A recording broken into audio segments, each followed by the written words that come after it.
आप देख रहे हैं इन डार्क राजकुमार के साथ। दोस्तों, अगर आप मुझसे बात करना चाहते हैं या अपनी स्टोरी सुनाना चाहते हैं तो आप सभी मुझसे मिल सकते हैं हमारे N33 ब्लॉग यूट्यूब चैनल पर, जहां मैं आपकी स्टोरीज के साथ साथ आपके सवालों और कमेंट्स का भी रिप्लाई दूंगा। तो जल्दी से सब्सक्राइब करिए, लिंक नीचे डिस्क्रिप्शन बॉक्स में दिया गया है। तो चलिए बढ़ते हैं आज की कहानी की ओर।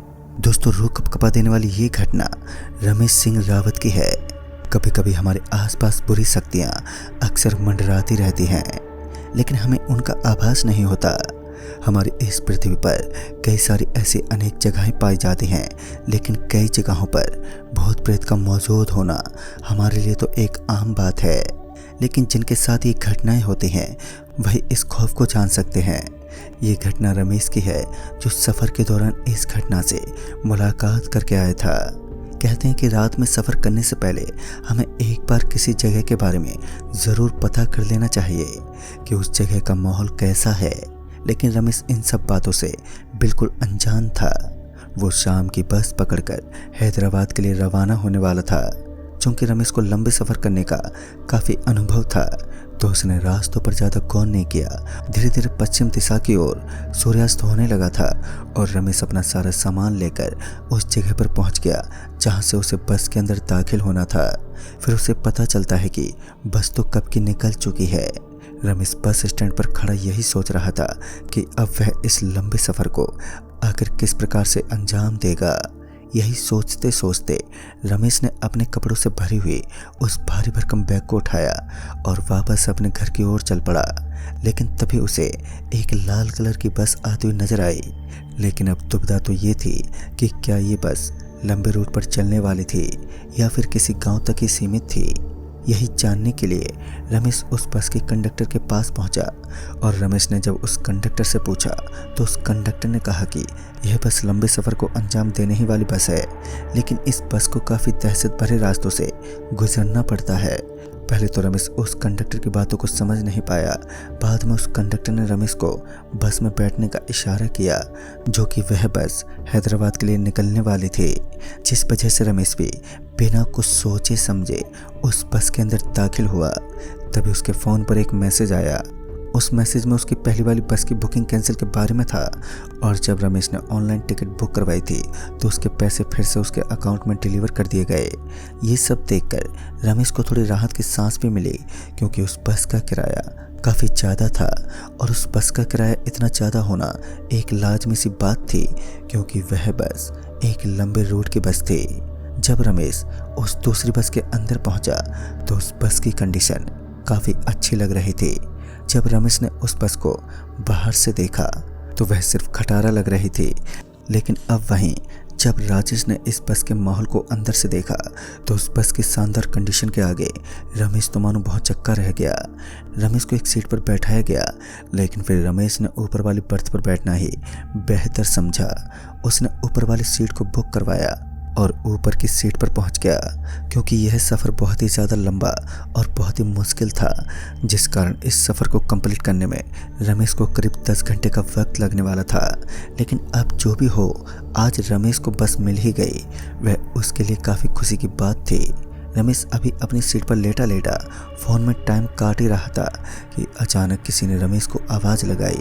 रमेश अपनी सीट से नीचे उतरा तो कंडक्टर साहब ने रमेश को नाश्ता करने का सुझाव दिया, क्योंकि उस कंडक्टर ने बताया कि इसके बाद बस लगभग 4 घंटे का बड़ा सफ़र काटने के बाद ही रुकने वाली है। और फिर क्या था, रमेश बस से नीचे उतरा। वो खाना खाने के लिए पास में बनी होटल की तरफ चल पड़ा। जब वह होटल के अंदर पहुंचा तो उसने भरपूर खाना खाया और फिर वह वापस बस के अंदर लौट गया। और अब वक्त हो चला था बस का वहां से लौटने का। तभी रमेश की नज़र वहां पर लगे एक बड़े से बोर्ड पर पड़ी तो उसने देखा कि उस बोर्ड के ऊपर डेंजर जोन लिखा हुआ था। रमेश इस नाम को यहाँ लिखा देख किसी सोच विचार में डूब गया, लेकिन बाद में उसने उस बोर्ड पर कुछ खास ध्यान नहीं दिया और वापस बस के अंदर पहुंच गया। उसे वो रास्ता थोड़ा सा ही सही लेकिन अजीब लग रहा था। उस रास्ते में अब तक रमेश को कुछ भी सही नहीं लगा। रमेश उस सफ़र से थोड़ा विचलित होने लगा। उसे ऐसा लग रहा था मानो वो बहुत ही जल्दी किसी बड़ी मुसीबत के सामने पेश आने वाला है। बस के सफ़र को इस कदर अजीब होता देख रमेश ने एक आदमी से पूछते हुए कहा, आपको नहीं लगता कि यहाँ कुछ अजीब सा चल रहा है? उस आदमी ने रमेश को पलटकर जवाब दिया, हाँ भाई साहब लगता तो है, लेकिन लोगों का मानना है कि इस रास्ते पर अक्सर राक्षस निवास करते हैं जो लोगों को मारकर उनके शरीर के अंगों को चबा लेते हैं। और तभी रमेश को याद आया कि इस बस के कंडक्टर ने बस में चढ़ते वक्त रमेश को चेतावनी देते हुए बताया था कि यह बस काफ़ी खतरनाक रास्तों से गुजरने वाली है, लेकिन रमेश ने उन बातों पर गौर नहीं किया था। लेकिन अभी भी रमेश को राक्षस जैसी चीज़ों पर बिल्कुल भी यकीन नहीं था, तो उसने उस आदमी की बातों पर भी बिल्कुल बिलीव नहीं किया और बस में जाकर अपनी सीट पर बैठ गया। उस आदमी ने रमेश को बताया था कि यहाँ से लगभग 32 किलोमीटर के दायरे में फैला हुआ ये पूरा एरिया एकदम हॉन्टेड है। लेकिन जैसा कि मैं आपको पहले भी बता चुका हूँ कि रमेश को इन चीज़ों पर कुछ खास विश्वास नहीं था, तो वह चुपचाप जाकर अपनी बर्थ पर लेट गया। धीरे धीरे बस ने एक बार फिर से रफ्तार पकड़ना शुरू कर दिया, लेकिन अब बस के अंदर ही अंदर रमेश उभरने लगा। अब उसे उस सीट पर काफ़ी कसमकस लगने लगा। वह उस बर्थ से नीचे उतरा और बस के दरवाजे के पास पहुंचकर वहां की हवाओं को एंजॉय करने लगा। फिर कुछ देर तक तो रमेश बस के दरवाजे के पास ही खड़ा रहा, मगर तभी उसकी नज़र बस के बगल वाली सड़क पर गई तो उसने देखा कि कोई बहुत ही तेज गति के साथ पास ही में लगे हुए खंभों के ऊपर दौड़ रहा था, जो उस खेत के चारों तरफ लगे हुए थे। ये सब देखकर रमेश का दिल दहल उठा, क्योंकि उसने अपनी ज़िंदगी में पहली बार इस तरह का भयानक नज़ारा देखा था। वो जल्दी से अपने बर्थ की ओर भागा और जल्दी से आकर अपनी सीट पर बैठ गया। उसका पूरा का पूरा शरीर पसीने से लथपथ हो चुका था। उसके हाथ और पैर लगातार थरथर कांप रहे थे और वह भी अब इस बात को जान चुका था कि वह कुछ नॉर्मल इंसान नहीं बल्कि एक शैतानी आत्मा है जिसकी नज़र रमेश पर लगभग पड़ चुकी थी। रमेश अपनी आंखें बंद करके सीट पर लेट गया, लेकिन फिर अचानक ही बस का ब्रेक लगा और ब्रेक लगने के कारण रमेश का सर जोर से बस के हिस्से से टकरा गया। रमेश गुस्से से तिल मिलाता हुआ एक बार फिर अपनी बर्थ से नीचे उतरा और उस ड्राइवर को डांटने लगा, लेकिन जब वह नीचे उतरा तो उसने देखा कि बस का कोई ब्रेक ही नहीं लगा है।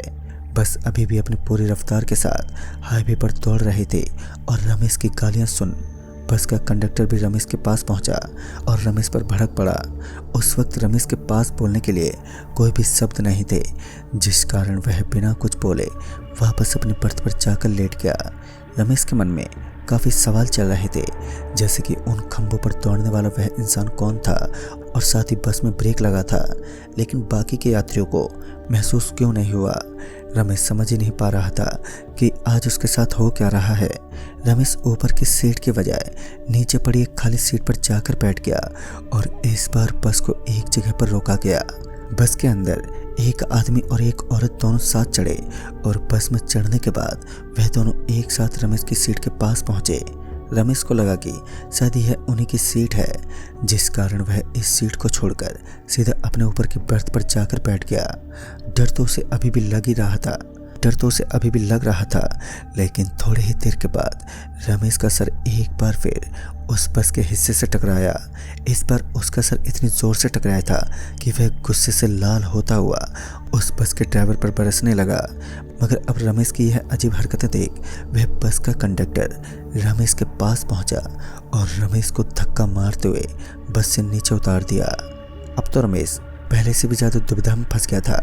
वो इधर उधर भटकने लगा ताकि उसे कुछ साधन मिल जाए और वह अपने गांव तक पहुंच सके, लेकिन वह जगह पूरी तरीके से सुनसान और वीरान पड़ी थी। वहां पर चारों तरफ किसी भी गाड़ी या फिर बाइक का नामो निशान तक नहीं था। लेकिन अब हैदराबाद की दूरी वहां से काफ़ी कम थी, लेकिन लोगों के मुताबिक वहीं एक ऐसी जगह है जहां पर भूत प्रेत का खौफ सर चढ़कर बोलता है। रमेश के साथ साथ उसके भारी भरकम सामान को भी बस से बाहर फेंक दिया गया, जिस कारण अब रमेश को समझ ही नहीं आया कि अब वह करे तो करे क्या।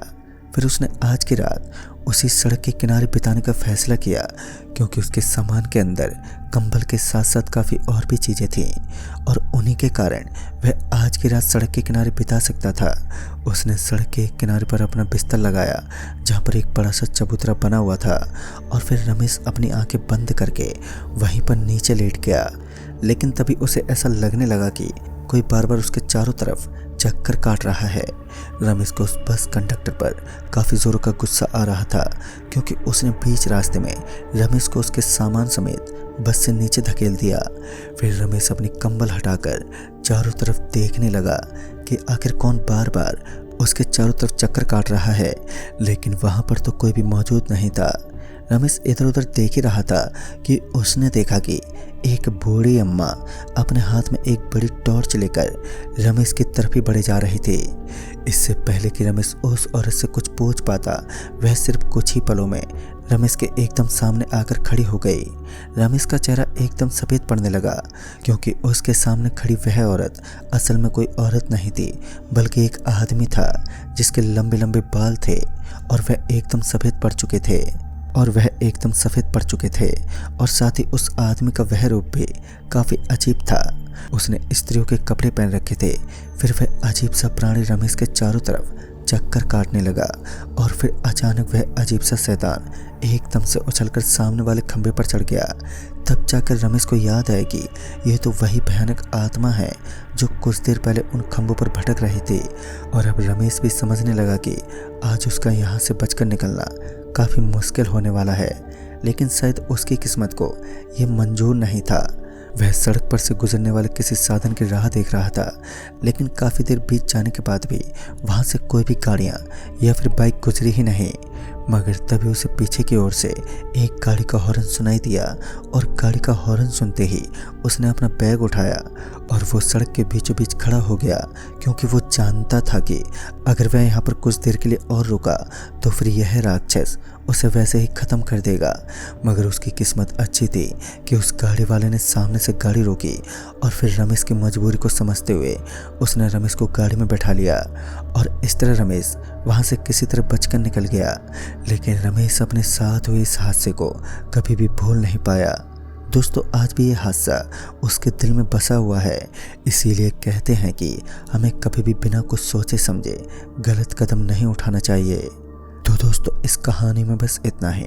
कहानी आपको पसंद आई हो तो वीडियो को लाइक शेयर जरूर करें और साथ ही हमें कमेंट बॉक्स में ज़रूर बताएं। तो मैं आपका दोस्त राजकुमार जल्द ही मिलूँगा ऐसे ही एक और नई कहानी के साथ। तब तक के लिए बाय एंड टेक केयर।